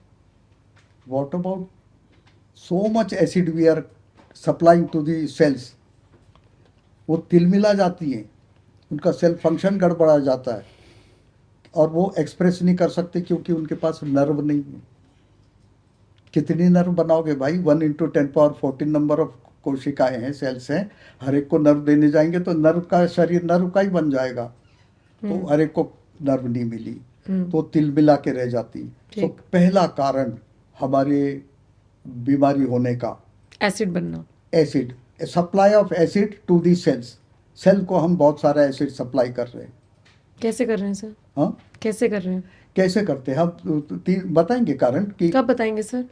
मैं बताऊंगा। मतलब देखो, 10 थोड़ा थोड़ा पेशेंस रखो। मैं जानता हूँ your curiosity, you want to know. नहीं, क्यूरियोसिटी सर इसलिए भी क्योंकि मेरे पास वक्त की थोड़ी सी कमी है। अगर हम हर चीज आगे के लिए रखेंगे तो हम कब बताएंगे? व्यूअर सोच रहे हैं कि अभी बताएंगे, ये भी आगे बताएंगे। आप साथ में से बताते जाइए ना। एसिड कैसे बन रहा है मुझे बता दीजिए भाई, दर्शकों को पता तो होना चाहिए हम क्या खा रहे हैं जिससे एसिड बन रहा है। वो सब कवर करने वाला हूँ, तो प्लीज थोड़ा आज दीजिए। एडिटिंग तो आपके हाथ में नहीं, ना, कुछ हम एडिट जो- नहीं है, जो- अभी तक का कुछ एडिट नहीं है। ये सारा बिल्कुल सिंगल मुझे स्टॉक में जा बिल्कुल, रहा क्योंकि है। बहुत अच्छा जा रहा है सर, दर्शकों को कुछ मिल रहा है, अच्छा मिल रहा है। चलिए, हम्म, तो पहला है एसिड, ठीक उसका है। एक एग्जांपल दूंगा। ठीक है। एक बीमारी होती है जिसका नाम है पीसीओडी, महिलाओं को। ओवरी में ये पीसीओडी कहलाता है कि Pyramid. Systemic polycystic ovarian syndrome. Am I right?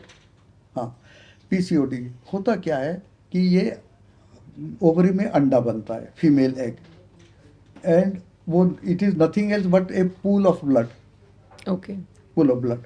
अब सोचिए, आपका ब्लड एसिडिक है, तो उस एसिडिक से ब्लड से ये पूल बनेगा, ये अंडा बनेगा, तो ये भी एसिडिक होगा। वो भी एसिडिक होगा। वो झेल नहीं सकता है, तो क्या करता है? स्पॉइल हो जाता है।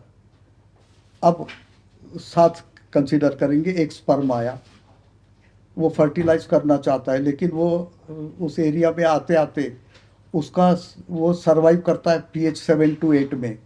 इधर तो pH 5 है, 6 है, अच्छा, मर जाता है। ठीक है। एंड आप बोलते हैं, डॉक्टर्स बोलते हैं कि नहीं फर्टिलाइजेशन नहीं हो रहा, डिक्लेयर कर देते ये बांझ है या वो बिल्कुल, आदमी, बिल्कुल। नामर्द है या कुछ है। लेकिन why fertilization is not occurring? It is because ovum, female egg, you are making it through using an acidic acidic, blood. बिल्कुल। उसका तो ये दोनों प्रोसेस स्पॉइल हो गए। ना तो ओवरी बची, उसका ओव्यूम बचा, और ना किसी तरह चलो उसको रखा, तो आपने फर्टिलाइजेशन के लिए आने वाला स्पर्म मर जाएगा। इसको सादे शब्दों में अगर मैं डिस्क्राइब करूं तो एक तुलसी का पौधा है, उसको आप थोड़ा स्लाइटली एसिडिक जल डालिए रोज, 10 दिन में खत्म हो जाएगा। बिल्कुल, बिल्कुल। हेयर, तो फिर सर कैसे बन रहा है एसिड? हाँ आ रहा हूँ। हेयर फॉलिकल, बोलते हैं हमारे बाल झड़ते, बाल झड़ते, क्यों नहीं झड़ेंगे? आप बाल के नीचे एक फॉलिकल होता है, हेयर रूट, उस हेयर रूट से जो नीचे ब्लड सप्लाई की लाइन है, वो जो ब्लड दे रहे हो उस बाल को, दैट इज एसिडिक। फॉलिकल ही मर जाएगा तो बाल क्यों जिंदा रहेगा? फिर तो टूट के गिरेगा। So there are so many diseases which are occurring due to acidity in the tissues, in the cells, not tissues, cells. Okay. अब हम दूसरा कारण आते बीमार होने का। दूसरा कारण है एक्सेस खाना। यहाँ तो मैं थोड़ा इलेबोरेट करूँगा। खाओ दबा के, बाप का माल है। होता क्या है ये भी जान लीजिए। आपने बहुत सारा भोजन दे दिया, अब किसी व्यक्ति को बहुत सारा खिला दो, 100 रसगुल्ले को, कचौरी पूड़ी वगैरह वगैरह, नॉर्मल रह पाएगा? तो वाई डोंट यू कंसिडर कि आपका सेल, उसकी एक लिमिट है, जरा सा सेल है माइक्रोस्कोपिक, उसकी एक लिमिट है, उसकी एक रिक्वायरमेंट है। भाई इतना ही प्रोटीन ले सकता हूँ, इतना ही कार्बोहाइड्रेट, इतना ही फैट, इतने ही मिनरल, सोडियम, पोटेशियम, कैल्शियम, और आपने उसको दबा के खाया, और वो दबा के खाया हुआ ब्लड वेसल ने लाके वो तालाब में डाल दिया। उस तालाब में एक सिनेरियो बन गया कि एक और तालाब का लिक्विड और दूसरी ओर सेल का मेम्ब्रेन, बीच में बैरियर है, और अंदर सेल के कंटेंट्स। आपने लिक्विड में खूब माल डाल दिया by the process of diffusion, जिसको किसी का बाप नहीं रोक सकता है। All this portion will enter this cell. Cell गड़बड़ा गया, जैसे हमारा पेट गड़बड़ा जाता है खूब खाना डालने पे। That is second reason, excessive supply of food. And third reason is विकार। विकार माने क्या? कि गुस्सा आता है, करो भैया, कौन मना करता है? लेकिन ये भी जान लो कि गुस्सा करोगे तो गुस्सा करने के लिए ताकत चाहिए, तो जैसे पिछले पॉडकास्ट में बोला था, एड्रेनलिन और कॉर्टिसोल रिलीज करेगा लड़ने के लिए, गुस्सा आया है ना, बोलने के लिए ताकत चाहिए, तो वो दोनों रिलीज किया। वो दोनों रिलीज होने के कारण स्ट्रेस हार्मोन, स्ट्रेस से इंड्यूस्ड, ये हमारा एक पेट के अंदर ब्रेन है, यहाँ पे हमारा बात की थी हमने इस बारे में। Vagus nerve. तो वेगस नर्व क्या करती है, जैसे ही स्ट्रेस आया या गुस्सा आया तो वो पेट में एसिड छोड़ देती है, ओके, और इधर साइड में किडनी मतलब हमारे ब्रेन से हमारे पेट को पता है गुस्सा हम यहाँ से कर रहे हैं, हाँ, वो एसिड पेट में छोड़ दोनों लिंक्ड है ना, दोनों की, अपर ब्रेन की and vagus nerve that is पेट के अंदर के ब्रेन का, दे आर इंटरलिंक्ड। ये कमांड भेजता रहता है ऊपर। वो अरे कहते भाई, हैं ना, brain is a controller of the body. लेकिन ये कैसे पॉसिबल है? अब मतलब मैं अपने मन में सोचूं कि मैंने कोल्ड ड्रिंक पी ली तो मेरा पेट भर जाएगा कोल्ड ड्रिंक से, या मैं अपने मन में सोच लूं कि मैंने तो खाना खा लिया, देखो मेरा पेट भर जाएगा। आपने खूब भूखी हैं आप, आपने कोल्ड ड्रिंक पी ली, पेट का वेगस नर्व, पेट का ब्रेन सीधा बोलने चाहता है, अरे भाई मेरे को ठंडक मिली है लेकिन मेरी भूख शांत नहीं हुई, और आप खाते जाइए। आपको प्रोटीन खाना है, खाइए, खूब प्रोटीन खा लीजिए। एक लिमिट में बोल देगा नहीं, अगर आपने नहीं माना तो प्रोटीन, वही रसगुल्ला React जो करेगा। मीठा लग रहा था कड़वा लगने लगेगा। हाँ ठीक है, उसके आगे भी आपने फोर्स किया तो उलट देगा। अच्छा, सो पेट का मस्तिष्क सब इंडिकेट करता है, हाँ भैया आज कार्बोहाइड्रेट कम मिला, या आज प्रोटीन कम मिला, या आज फैट कम मिला, या आज मिनरल कम मिला। बढ़िया, वो है थर्ड। तो अब गुस्से का लेते हैं। ठीक है, गुस्सा किया, ब्लड प्रेशर हाई हुआ, और ब्लड प्रेशर हाई होने के बाद हार्ट अटैक आया, उससे बच गए। गुस्से की चेन खोल रहा हूँ, हाँ। High blood pressure, hypertension, heart attack से बच के निकल गए। ब्रेन स्ट्रोक, ब्रेन अटैक से बच के निकल गए। पैरालिसिस, ये एक क्रोध की चेन है। और उसके साथ एसोसिएटेड बीमारी अगर मैं बोलूं गुस्से की, तो 50-60 निकलेगी। अच्छा जी। यस, पर सर गुस्सा तो एक इमोशन है ना। करो ना। गुस्सा दिया काय के लिए भगवान ने? इसलिए दिया कि हर एक इमोशन एक्सप्रेस करने के लिए तो नहीं। गुस्सा तो आएगा ही, कोई ये तो कह नहीं सकता कि गुस्सा करना खत्म ही कर दो। नहीं, हम आते पॉइंट पे। गुस्सा दिया भगवान ने टू मीट इमरजेंसी सिचुएशन।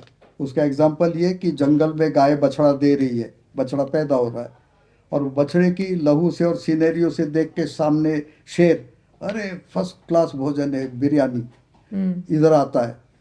बेचारी लाचार गाय, शरीफ गाय, देखती कि शेर आ रहा है, ये मेरे बच्चे को खाएगा। इतना क्रोध उसमें उत्पन्न हो जाता है, कॉर्टिसोल एंड एड्रेनलिन इतने सीक्रेट हो जाते हैं कि उसमें गजब की ताकत आ जाती, और वो सींग से उठा के शेर को उछालती और पटक देती, तो गिरता है जमीन में और भाग जाता है। गुस्सा दिया भगवान ने to protect meet emergency, fight and flight ना रिस्पॉन्स। कि बात बात पे गुस्सा करना। हाँ, अब हो क्या रहा है कि आजकल का जो गुस्सा है वो कॉलर टाइट करने का है। हाँ, कि जैसे गुस्सा करने वाला देखता है आजू बाजू कोई देख रहा है कि नहीं, अगर देख रहे काफी तो आवाज और रेस कर गुस्सा देगा। भी डिपेंड करता है किस पे करना है। पता है नौकरी नहीं जाएगी तो जूनियर्स पे कर लेगा बढ़िया गुस्सा। बात बोली कि सीनियर ये पे करके गुस्सा दिखाओ। गुस्सा सर्वेंट पे करते हैं। बिल्कुल, वहां पे अगर दारा से खड़ा हो जाए या दाऊद इब्राहिम खड़े हो जाए करके तो दिखाओ। गुस्सा नहीं करेंगे। नहीं आएगा ही नहीं गुस्सा।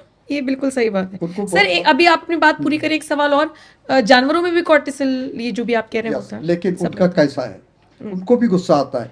रोटी का टुकड़ा फेंक दीजिए, 3-4 कुत्ते हैं, और रोटी का टुकड़ा फेंक दीजिए, एक दूसरे के जानी दुश्मन बन के उनके दांत दिखाएंगे कि मिल जाए तो खत्म कर दूंगा, और रोटी का टुकड़ा छीना झपटी चालू हो जाती।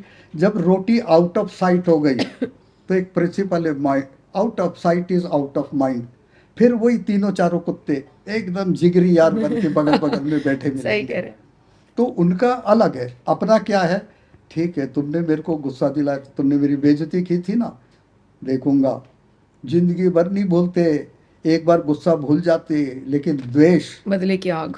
मृत्यु पे चिता पे लेटा है लेकिन जीवित है, लेटाना है चिता पे। उसके पहले उसको दिला दिया याद कि उसने तेरी इतनी बेइज्जती की थी, प्राण फूक जाएंगे, आ जाएगा आवेश में। तो मेरा कहना है कि गुस्सा तो बहुत नुकसान कर रहा है, द्वेष उससे ज्यादा। द्वेष में क्या होता है, सबसे पहले पेट जलता है। मतलब ये सारी चीजें कनेक्टेड है हमारी बॉडी से। यस नम्रता जी, बहुत कुछ। और यही कोई हाईलाइट नहीं कर रहा है, ये तो thanks to doctor Sharma ji and doctor Soni साहब कि बोले चलो बोलो खुला। मैंने बोला कंधा आपका, बंदूक हमारी, बोले चलेगा। तो सर ऐसा कि आप दोनों को कभी गुस्सा ही नहीं आता? मैं बता रहा ना, अब एक भूमिका बना रहे हैं, फिर गुस्सा बताइए। Is a part of life. वही मैं कह रही हूँ, प्यार, लेकिन गुस्सा, उसमें सब भी होता है ना, emotions। उसमें भी होता है ना गुस्सा कितना करना है, ये है ये तो important, आपके ऊपर ये है ना। important। गुस्सा तो सबको आता है, मेरे को भी आता है, आप पर भी आता है, इन पर भी आता नहीं, है। मेरे पे गुस्सा मत कीजिए नहीं सर। आप सवेरे ही हो गया, मैं इनको समझ चुका हूँ ना, देखता हाँ टेम्पर हाई हो रहा, चुप हो जाओ भैया, इसी में हाँ, भलाई। बेटर है। तो ये गुस्सा आता है, लेकिन ठीक। क्योंकि कॉन्सिक्वेंस मालूम है कि अगर मैं गुस्सा करूंगा तो मेरा बीपी बढ़ेगा, बीपी बढ़ेगा तो हार्ट स्ट्रोक आएगा। सर इतनी एज 83 और 85 की एज में आने के बाद आपको कॉन्सिक्वेंसेस समझ में आते हैं। 20-22 साल के बच्चों को थोड़े ना कॉन्सिक्वेंसेस पता होंगे क्या नम्रता जी उसका। समझाएंगी। उनको क्या, हाँ नम्रता मतलब उनको जी कैसे रोकते समझाएंगी। वो सर? तो टीच करना पड़ेगा ना, उनको बताना पड़ेगा, जैसे बताना अभी पड़ेगा। बता रहे हैं ना, आप जैसे प्रोग्राम कर रहे हैं बिल्कुल। ना, वही प्रोग्राम करना पड़ेगा ताकि जो यंगस्टर है वो उसको समझ करके, और अगर बुद्धिमान है तो उसको माइंड में लेकर के उसको सोचेंगे। अगर वो बेवकूफ़ है कि नहीं कि चलो चल रहा चलने दो, तो फिर कुछ नहीं होगा। बिल्कुल। सर आप एसिड पे बात कर तो रहे थे। एसिड का ये है कि आप देखिए कॉमन अपने जो पहले मुहावरे थे ना, वो सब बड़े काम के थे। वो बोलते ना, देखो फलाने का प्रोग्रेस है तो पड़ोसी की जान जल रही है, और जान जल रही बोलेंगे नहीं, वो बोलेंगे देखिए इसके पेट में दर्द हो रहा इसका है। पेट दुखता जलता है, इसका पेट जलता है। रियली फैक्ट है, द मोमेंट आपका द्वेष आ गया तो जलन से भर जाता है आदमी, एंड पेट में बन गया एसिड। अब भोजन का टाइम नहीं है, भोजन है भी नहीं, और आपने पेट में एसिड बन गया। किसी ने एक्स ने वाई की बहुत इंसल्ट कर दी, जान जला दिया, वो गुस्से से भर गया। तो शुरू में खाली एसिड बना, अब वो एसिड हमेशा गुस्सा है, हमेशा द्वेष है, जलन, द्वेष, बदला लेने की भावना। तो ये अगर अवस्था है तो एसिड घड़ी घड़ी बनेगा, तो वो उस जगह में पेप्टिक अल्सर बना देता है। ओके। फिर ये पेप्टिक अल्सर बनने के बाद गुस्सा तेज हो जाता है। जितने ही चिड़चिड़े हैं ना, इनकी हिस्ट्री निकालोगे, पेट का एक्सरे कराएंगे, एंडोस्कोपी, मालूम पड़ेगा अल्सर है। अच्छा जी। यानी कि गुस्सा भी नहीं करना है, संक्षेप में खाना भी है, अच्छी लाइफस्टाइल को मेंटेन करना है। सर एक आखिरी सवाल के साथ खत्म करना चाहूंगी, क्योंकि जब आप बैठते हैं सर साथ में, तो इतने सारे मुद्दे, इतना ज्ञान, लेकिन वो एक पॉडकास्ट में मैं उसको सम्मिलित नहीं कर पाऊंगी। मुझे इसके लिए सेकंड और थर्ड सेशन करना ही पड़ेगा। अच्छा ठीक। मैं आपसे बस मोटे मोटे तौर पे, अगर आपकी कोई बात रह गई है तो आप मेरा पूरी कर अधूरी दीजिए। है, हाँ जी, अधूरी फिर है। मेरा एक आखिरी सवाल होगा, उसके बाद खत्म करेंगे। बाप रे, 2 सवाल बाकी है। देखिए सवाल भी सर के- व्यूअर्स को पूरा ज्ञान ठीक देंगे। है, नहीं, उन्हें पूरा ज्ञान तो जैसे सर- लास्ट टाइम उनने आपको लिखा है कि हाँ। नम्रता जी ने ये नहीं आदमी सर, को- आपको याद होगा मैंने 25-30 क्वेश्चंस की लिस्ट बनाई थी पिछली बार, Yes, पिछले और उसमें से हमने टॉपिक पकड़ा था कि डायबिटीज पे करते हैं। Yes. क्योंकि हमने सोचा था एक ही टॉपिक इतना वास्ट तरीके से लेंगे कि वो कवर हो जाए। आज फिर भी हमने बहुत सारे टॉपिक्स कवर कर लिए। मैं चाहूंगी सर नेक्स्ट कभी सेशन करेंगे, उसमें हम और सर हैं उनसे भी बात करेंगे, लेकिन आप अपनी बात कंप्लीट कीजिए। अपनी प्लीज जी complete जी जी करने जी जी दीजिए। जी जी जी तो आपके पेट में एसिड बना, जी। पेप्टिक अल्सर हुआ, ठीक है, लॉन्ग रन में स्टमक कैंसर हुआ, ठीक है। एंड डेथ पे हुआ। ऐसे ही आप अगर भय रखोगे, क्रोध, ये मैं जो सीक्वेंस बोल रहा हूँ, मेरे बगल में बैठे डॉक्टर, ये सीक्वेंस क्या है? डरते हो, हाँ डरो, कॉन्स्टिपेशन होगा। अगली स्टेज पाइल्स, उसके नेक्स्ट ब्लीडिंग पाइल्स, उसके नेक्स्ट फिशर, उसके नेक्स्ट फिस्टुला, उसके आगे डायवर्टिकुलोसिस, उसके आगे अल्सरेटिव कोलाइटिस, उसके आगे रेक्टम कैंसर, डेथ। अब बताओ, तो नटशेल में अगर समराइज कर रहा हूँ, ना तो आपको ज़्यादा खाना है और ना एसिडिक फूड खाना है। वो नेक्स्ट सेशन में डालेंगे, व्हाट आर बिल्कुल। एसिडिक एंड अल्कलाइन फूड्स, ठीक है सर। वो भी नहीं खाना है, क्योंकि एसिड का आपने प्रभाव देख लिया क्या होता है। तो हमको अल्कलाइन फूड खाना है 80% कम से कम, और दूसरे जितने जंक फूड हैं, दवाइयाँ हैं, एलोपैथिक हो, आयुर्वेदिक हो, all create acid in the stomach. That is why in modern medicine first medicine is सवेरे भूखे पेट ये खाओ। क्यों खाओ भाई? क्योंकि हमारी एसिड दिन भर एसिड बनाने वाली हमारी दवाइयाँ, तो पहले तुम पेट का एक्स्ट्रा पहले इससे एसिड निपटो। तो निकालो। तो ना तो ये करना है, ना क्रोध वगैरह करना है, और अब समराइज कर रहा हूँ, आगे नेक्स्ट सेशन इसका बिल्कुल। पूरा लेंगे, फिर पेशेंट बोलेंगे हम करें क्या। तो पहली बात, क्रोध, द्वेष एंड डर को निकाल दो। दूसरा बात, भारतीय भोजन करो। भारतीय भोजन ऐसा होता है कि जो पेट भर देता है, लेकिन एट द सेम टाइम वो एक्स्ट्रा नहीं पहुंचाता है आपके तालाब में। भारतीय भोजन थोड़े से बिल्कुल। पेट भरता है। क्यों भरता है पेट? क्योंकि उसमें सारे का रेशियो बराबर है, कार्बोहाइड्रेट, हाइड्रेट, फैट, प्रोटीन का। और विशेष बात क्या रहती है भारतीय भोजन में, ये वात पित्त कफ भी बैलेंस करती, और षड्रस, षड्रस माने भारतीय भोजन में अचार और मुरब्बा रहता ही रहता है, चटनी रहती, ये सारे मिनरल, फाइन मिनरल्स पहुंचा देती। अचार, मुरब्बे, खट्टा, मीठा, कशैला, कड़वा, तीखा, सारे रस दे देती। तो भारतीय भोजन करो अगर निरोगी जीना है, और विकार को हटा दो। जैसे कि महाभारत में बताया था, पिछली बार में भी मैंने बोला कि पांडव लोग भोजन कर रहे थे, इतने में दूत आके बोलता है अभिमन्यु को घेर लिया है चक्रव्यूह में। कि एक पांडव के मन में आता गुस्सा आ जाता है, एक को द्वेष आ जाता है, एक को डर आ जाता है, सारे विकार आ जाते। वो भोजन को प्रणाम करते, उठ जाते भोजन को प्रणाम करके। उनने खाया नहीं था, अगर खाते तो सारे जो केमिकल्स रिलीज होने थे गुस्से के, डर के, द्वेष के, वो भोजन में सम्मिलित होते, और नॉर्मल आदमी रह ही नहीं सकता। बिल्कुल बिल्कुल। बहुत देखिए बहुत अच्छा पॉडकास्ट हुआ मुझे लगता है, लेकिन कुछ बातें मुझे लग रहा है बहुत सर मजा होना सर था, सर की अभी रह गई है कुछ मैं बातें। आपके लिए- नहीं देखिए, मैं जो मोटे मोटे तौर पे समझ पाई हूँ, हम बैठ जाए 4 घंटे अभी, और वो पॉइंटर्स बने हुए हैं, वो सवाल है, और दो डॉक्टर, वो भी इतने एक्सपीरियंस डॉक्टर बैठे हो, तो बातें कभी खत्म नहीं होंगी। लेकिन मुझे लगता है सर आज के लिए इतना काफी रहेगा। ठीक। हम नेक्स्ट सेशन में जुड़ेंगे ठीक। और डिटेल में बात करेंगे, और इसी वादे के साथ इस पॉडकास्ट को यहीं पर खत्म कर रही हूँ कि आप कमेंट सेक्शन में अपने सवाल छोड़िए, उन सवालों को भी उठाएंगे हम लोग, और नेक्स्ट टाइम हो सकता है एक और तीसरे डॉक्टर जो कैमरे के पीछे बैठे हैं उनको भी हम लेकर आए, और फिर उनसे भी बात करें। अर्थराइटिस, डायबिटीज, जितने भी सवाल, जो भी सवाल आपके मन में हो, कमेंट सेक्शन में जरूर छोड़िएगा। बहुत बहुत शुक्रिया आप दोनों का, आप आए, टाइम निकाल कर हमारे साथ आपने बात की। शुक्रिया। और सबसे बड़ी बात, डॉक्टर के नाम पे जो डर लगता है वो कम से कम आपने निकाला है लोगों का। इनको देख के डर लगता है नहीं, क्या? डर तो सर हमको आपको देख के भी नहीं लग रहा है। हमको लगता है नहीं नहीं, बहुत अच्छा, ये बहुत मेरे को positive- डर के डर नहीं लगता, मुझे देख के डर नहीं चाहिए। नहीं नहीं, बहुत अच्छी बातें आप लोगों ने बताई, और ये इस तरीके के इन्फॉर्मेटिव पॉडकास्ट हम आगे भी लाते रहेंगे। तो बने रहिए एनएमएफ न्यूज़ के साथ, और बताइएगा ज़रूर कैसा लगा आपको आज का ये इंटरव्यू। नमस्कार।